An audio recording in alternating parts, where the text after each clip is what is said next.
I'm back. Road Rants for Black and White Sports, and we've got Week 4 XFL predictions. It's getting interesting out there, okay? Because I think we've got some teams that we're pretty sure we know what they are. We've got the Guardians that look like a complete dumpster fire right now. We've got controversy. By the way, part of this, let's start real fast with news. Quentin Flowers has left the Tampa Bay Vipers. It says for personal reasons, but word has it is because of playing time. I have been banging the drum that he should be starting for Tampa Bay, and now the kid's left the team. Yikes. Okay, so let's do it. We're going to bring the beat in here in a minute. All right, right now, Los Angeles at New York Guardians. Guys, this is a pretty easy pick for me. L.A., in my opinion, look, they got rid of Pepper Johnson at D.C. Winston Justice took over. He's calling the defensive plays. Looks like a different team. Josh Johnson came in, professional NFL quarterback, came in the second game. He was getting his feet under him against Dallas. He flashed, but they lost. Last week, did more than flash. They beat the brakes of what everybody thought was the best team this side of Houston, the DC Defenders. The Guardians got a real issue. Number one, Kevin Gilbride's their coach. No confidence.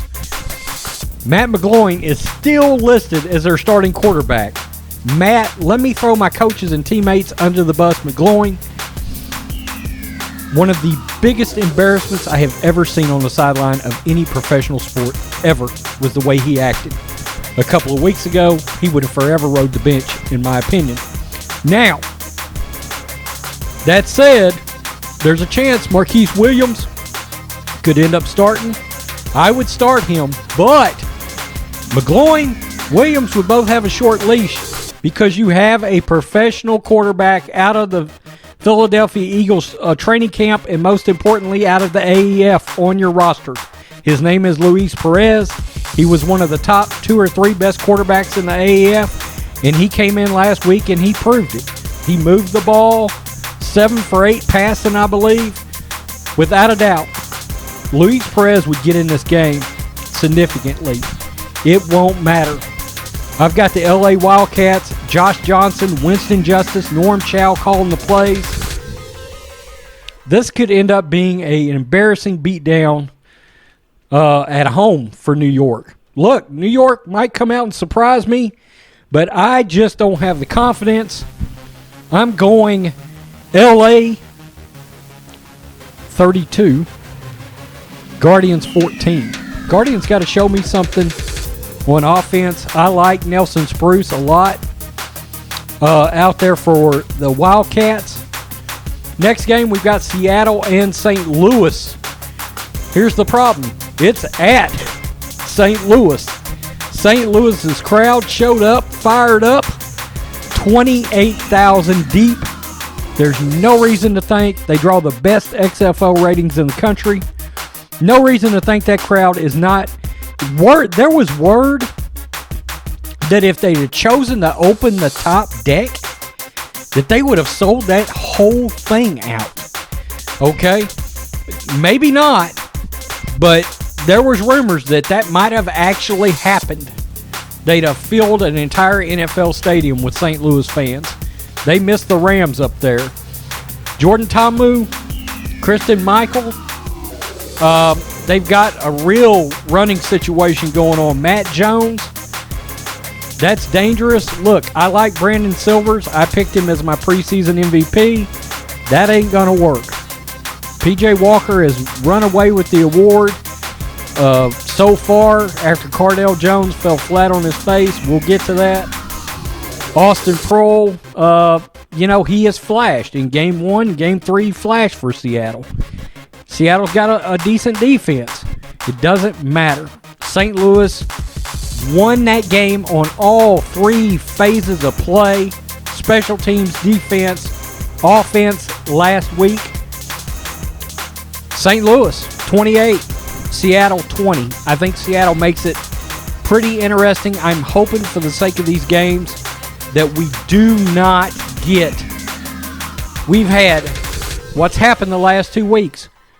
1 competitive game out of 4 both weeks. They need competitive games in this league. They do. And quarterback has a lot to do with it. Everybody was shocked by the DC Defenders' performance. We've got the battle of the Texas teams.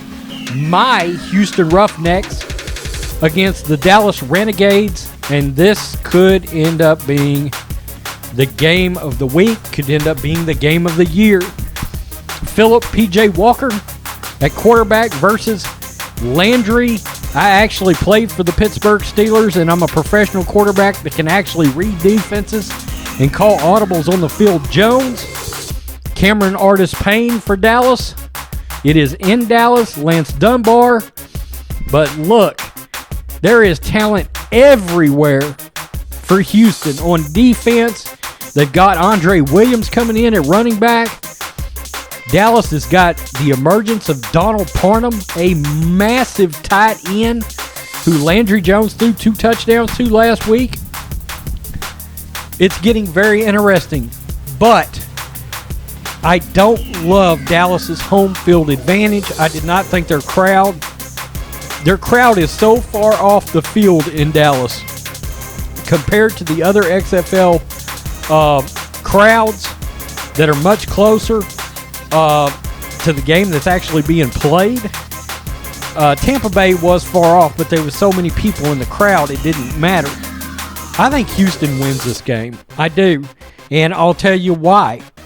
Dallas has come out, and at times they still look way too slow on their offense. Their offense sputters at times. They can't get anything going.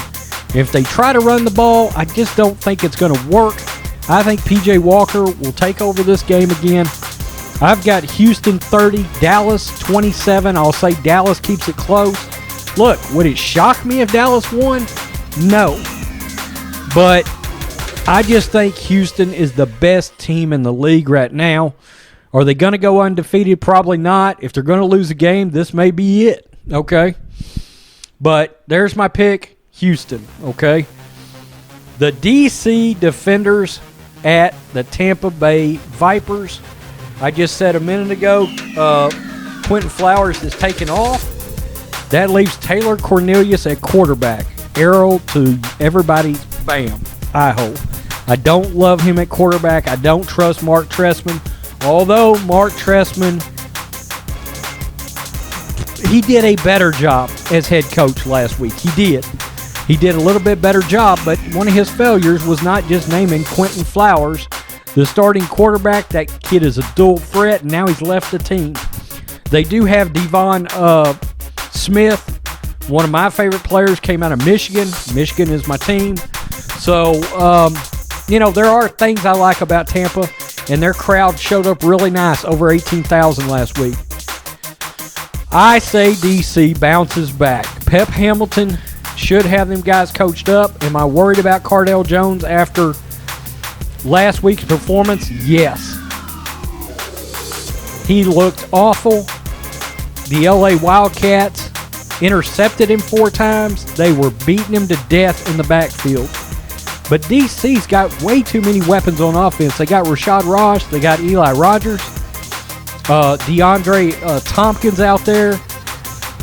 They should be able to beat the Tampa Bay Vipers. I'm going to say it stays relatively low scoring, though. I'm going to say DC 20, Tampa Bay 14. Okay?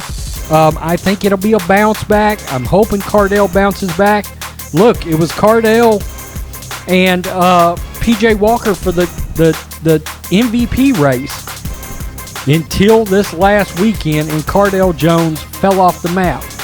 But there is something to be said for East Coast teams traveling to the West Coast, and they went to L.A. Look, the Chargers beat the brakes off the Packers this year, okay? Pretty sure the Packers were a better team, okay? One made the playoffs, one didn't. One went to the AFC Championship game, one didn't make the playoffs. But you get my point. We've seen it before. Hopefully, it was something like that, although I think LA is a much better team with Josh Johnson and his legs underneath him now. We've got 3 good quarterbacks, 4 good quarterbacks in the league, we think. We've got Landry Jones, P.J. Walker, Josh Johnson, and Jordan Ta'amu. We would hope Cardale Jones, too. It looked like Cardale for sure. But now we got to be cautious. Guardians, come on. Let Luis Perez start at quarterback. Just let it happen. If you want to even have a prayer to win this game, the Guardians will start Perez at quarterback. Just do it. Just do it. Peace. I'm out. Leave your predictions in the comments and subscribe. Until next